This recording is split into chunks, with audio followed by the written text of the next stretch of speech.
Namaste to everyone. This is M. Srinivasu, English faculty from DAV High School, RTP Township.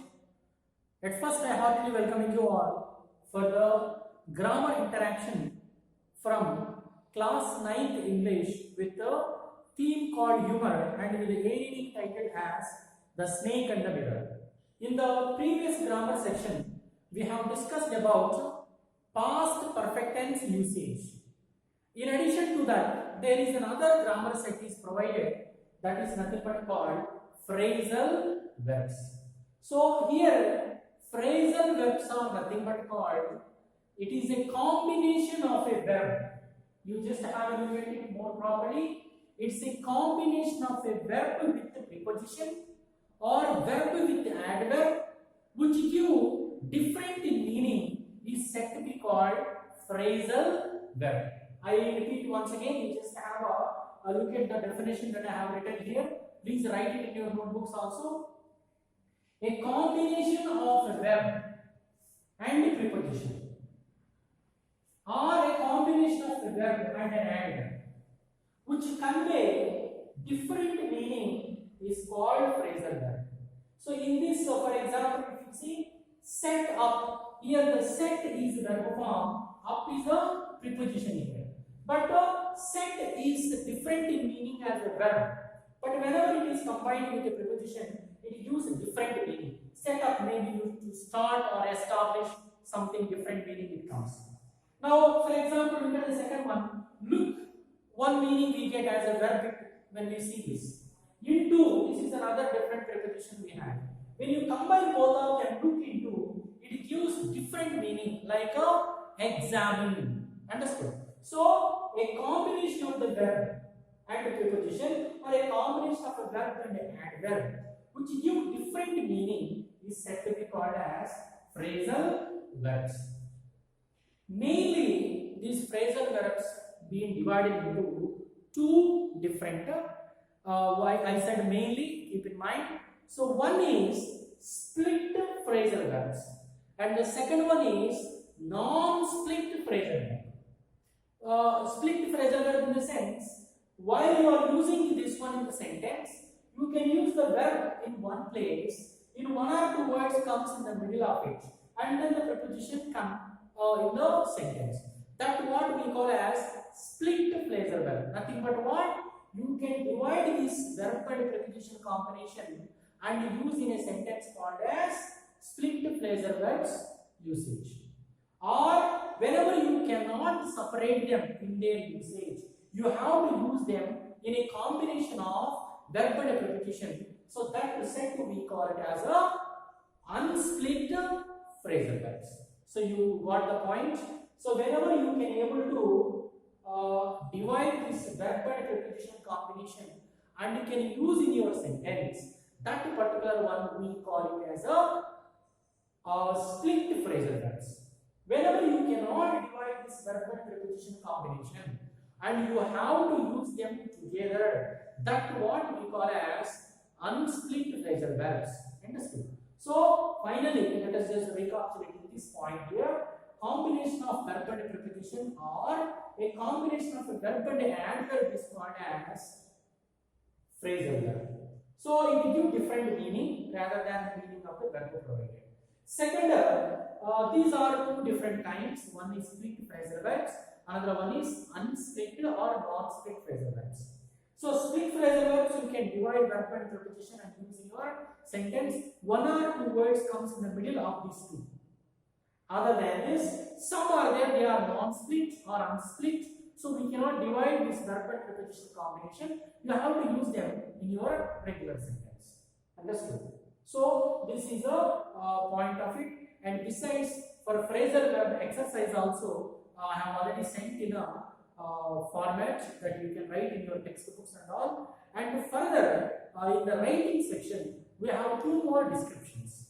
One is how to write a descriptive essay, and the second one is poster making. Sure. So this first one, let us see. In the upcoming session, we are going to see the how to make a poster according to the given instructions.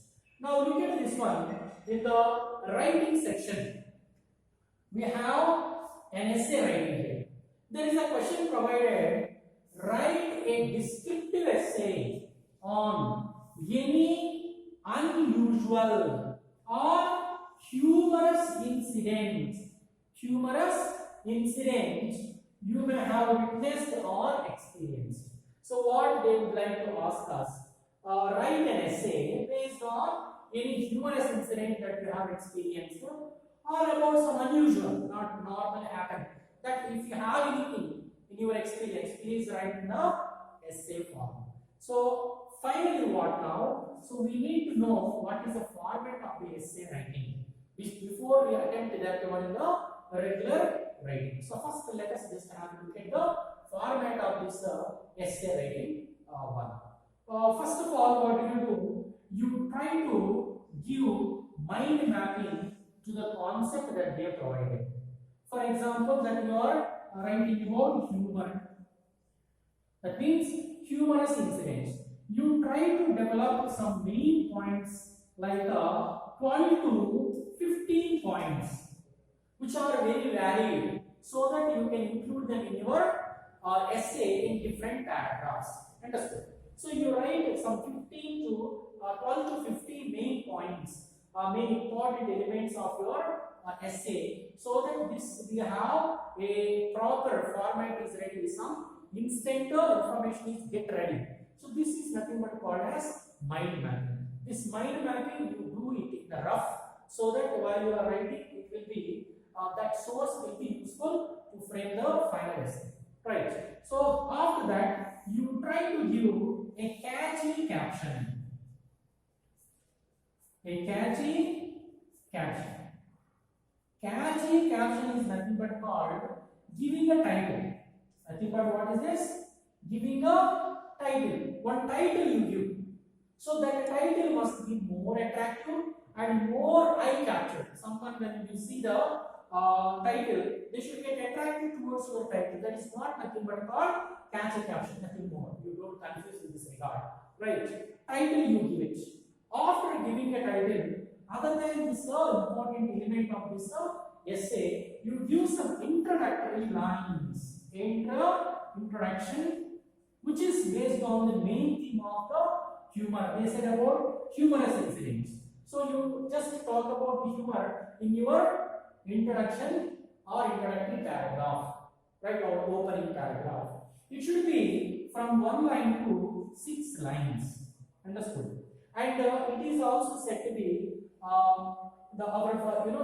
the first few lines are face is the index of our attitude, people say. So similarly, introductory paragraph is a source of impression to the evaluator when you present it effectively. So you see this introductory part must be more vibrant, more perfect, so that they will get whenever they read the lines, they will understand what your calibers are or what your potentialities are. Now coming to this. So next one, what based on your points like 12 to 15 points that you developed. So humor, for example, you got it out regarding what are the points that we develop. So for example, you see humor. So humor may give us some sort of relaxation. It will give refreshment and it will take away our stress, and it is a good medicine. Humor, of course, laughter is a good medicine, people anyway say. And so on, you can just develop some 15 points and use them in your content of your paragraphs. So write from your 2 to 4 paragraphs. So 2 to 4 paragraphs, that means second paragraph, third paragraph, fourth paragraph. So 3 different paragraphs. You write it in the based on this mind mapping, and not to find it, this line sequence or 50 words to be maintained, like 1 to 6 lines to be maintained for each paragraph. So here you are how many paragraphs? 3 paragraphs you are developing. Right?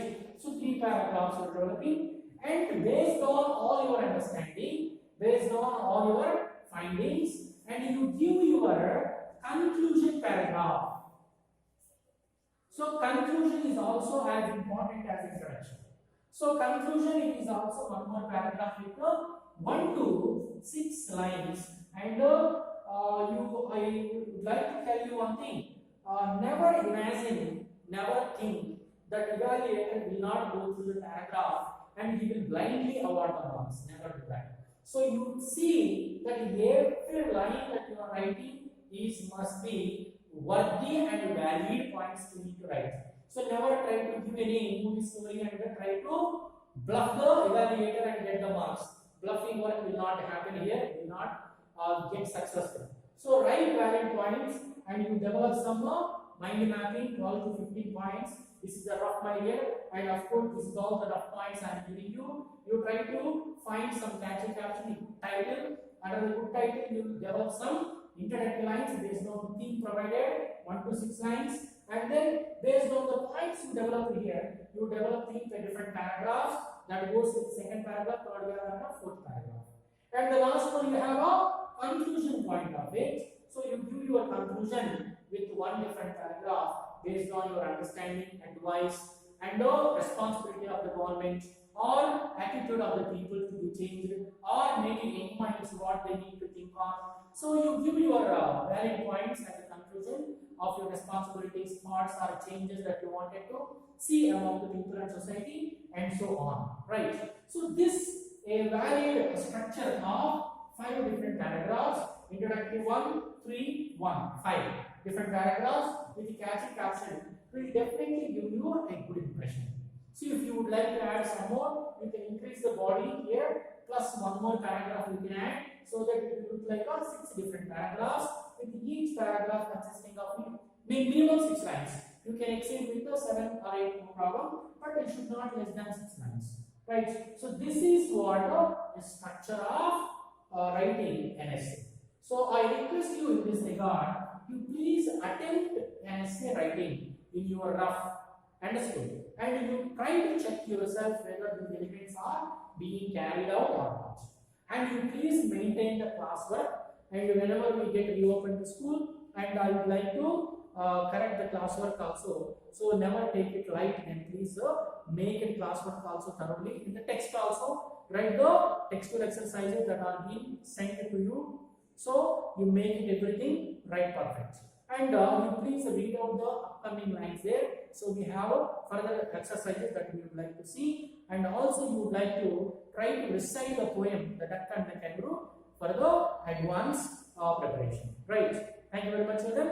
We meet in the next session with upcoming grammar or vocabulary or further writing. These courses are considered. Thank you very much. We meet in the next session. Thank you all.